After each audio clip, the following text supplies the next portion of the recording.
Too much loneliness quietly changes the human mind. Have you ever noticed that the longer you stay alone, the more different you begin to feel? At first, being alone feels peaceful. There is no drama, no arguments, no pressure, no need to explain yourself. You can do what you want, when you want, and how you want. For a while, the freedom feels wonderful, but something interesting happens when loneliness lasts too long. The change is usually slow, quiet, almost invisible. Most people do not notice it until months or even years have passed.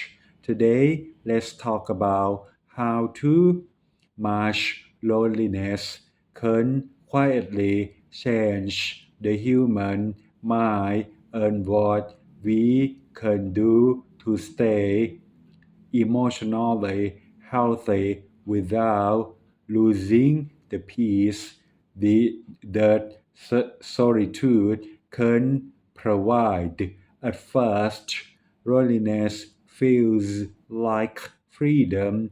Many people choose solitude after a difficult experience. Maybe they were hurt in a relationship. Maybe they were betrayed by friends. Maybe they became exhausted from work and social pressure. Being alone feels like a safe place. For example, a man leaves a successful relationship for the first few times that he feels revealed. No arguments, no emotional stress, no expectations. He finally feels calm. This stretch is normal. The mind is recovering. The brain is resting.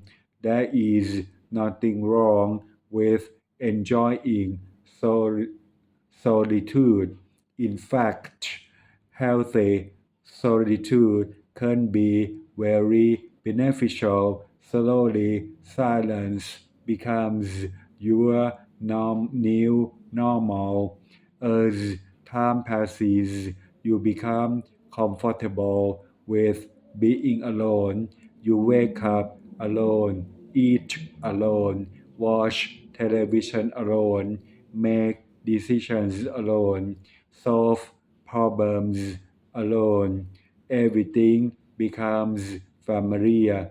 Eventually, interacting with people may start feeling less natural, not because you dislike people, but because you have become accustomed to complete control over your environment.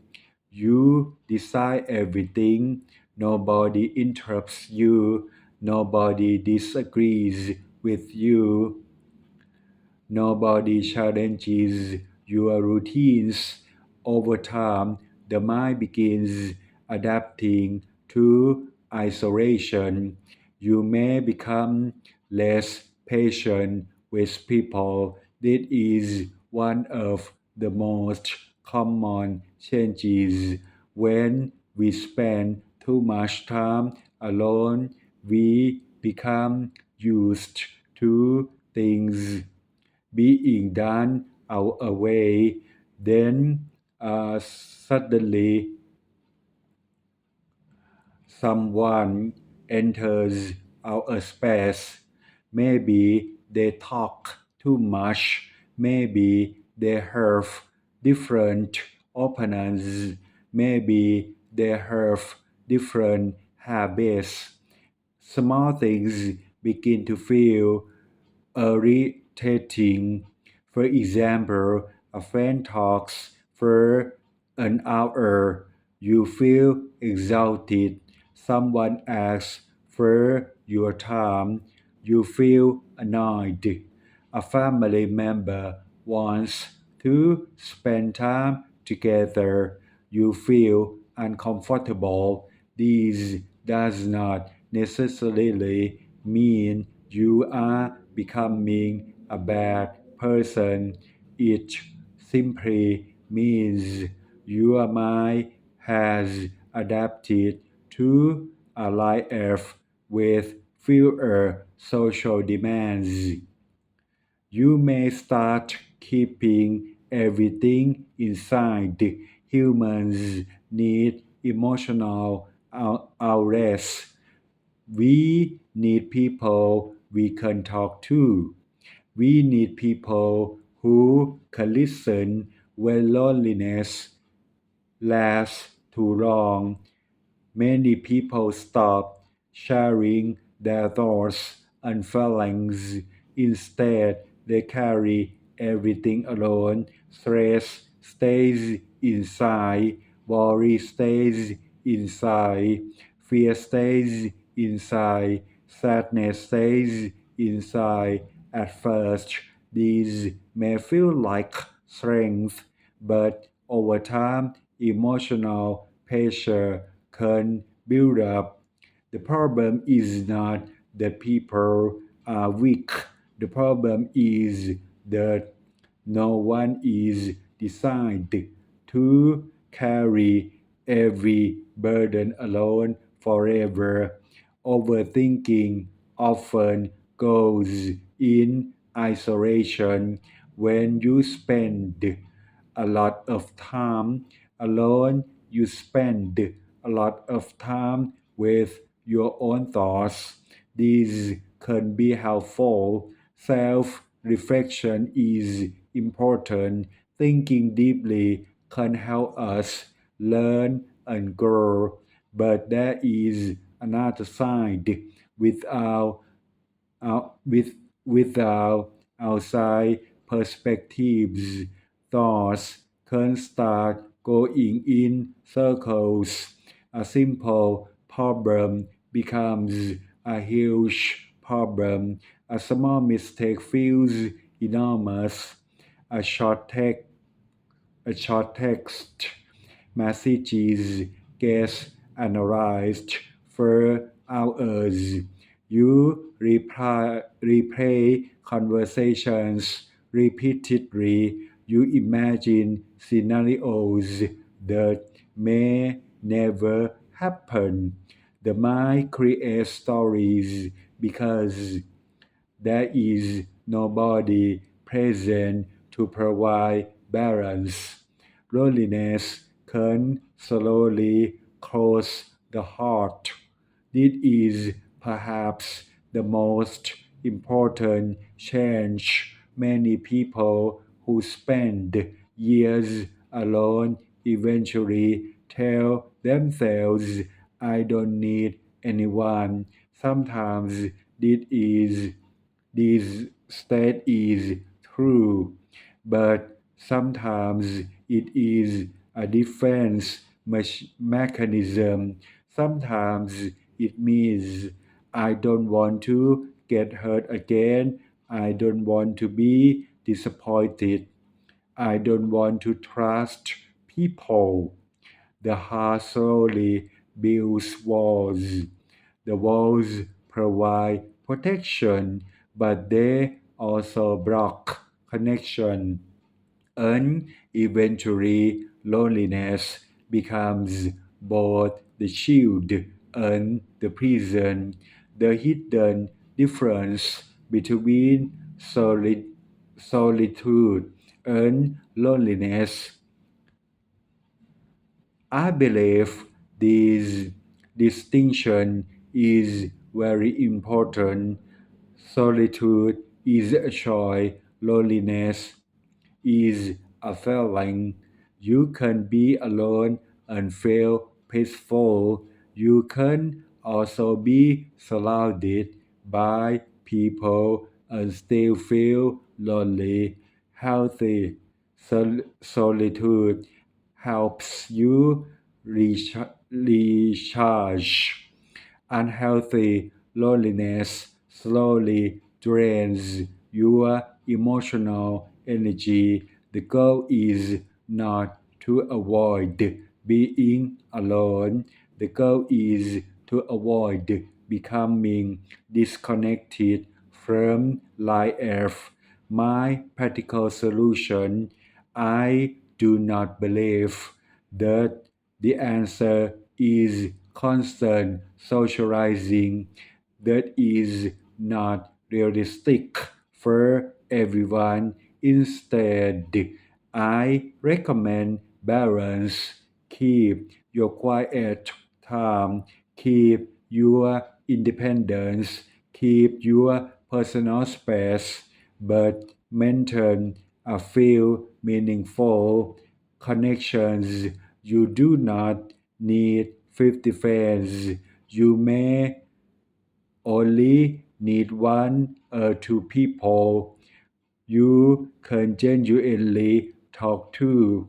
Quality matters more than quantity. A single honest conversation can sometimes do more good than 100 casual interactions. What you can apply today: if you have been alone for a long time, start small. You do not need to change your entire life. Try one simple action: call a friend, send a message, have a short conversation, join a community activity, visit a family member, take a, take a walk where people are present. Small steps reconnect you to the world without overwhelming you. Benefits you may receive: when you balance solitude and connection, you may experience better emotional health, less overthinking, more confidence in social situations, reduced feelings of isolation, greater emotional resilience, improved mood, better perspective on life's challenges. Most importantly, you gain both peace and connection. My opinion: I believe that human beings need both solitude and relationships. Too much social noise creates exhaustion. Too much loneliness creates disconnection. The healthiest life usually exists somewhere between the two extremes. Time alone helps us understand ourselves. Time with others helps us understand life. Both are important. My advice: if you enjoy being alone, there is nothing wrong with that. Do not force yourself to become someone you are not, but regularly ask yourself one honest question: am I choosing solitude, or am I hiding inside it? The answer can reveal a lot about emotional health. My suggestion: protect your ability to enjoy being alone. It is valuable strength, but also protect your ability to connect with people. It is an equally valuable strength. A strong mind can sit alone in peace. A healthy heart can still open when the right people arrive. My final thought: too much loneliness rarely changes a person overnight. It happens quietly, little by little, month after month, year after year. That is why awareness matters. Solitude can help you grow, but connection helps you stay human. The goal is not to choose one or the other. The goal is to build a life where both can exist together. Thank you very much.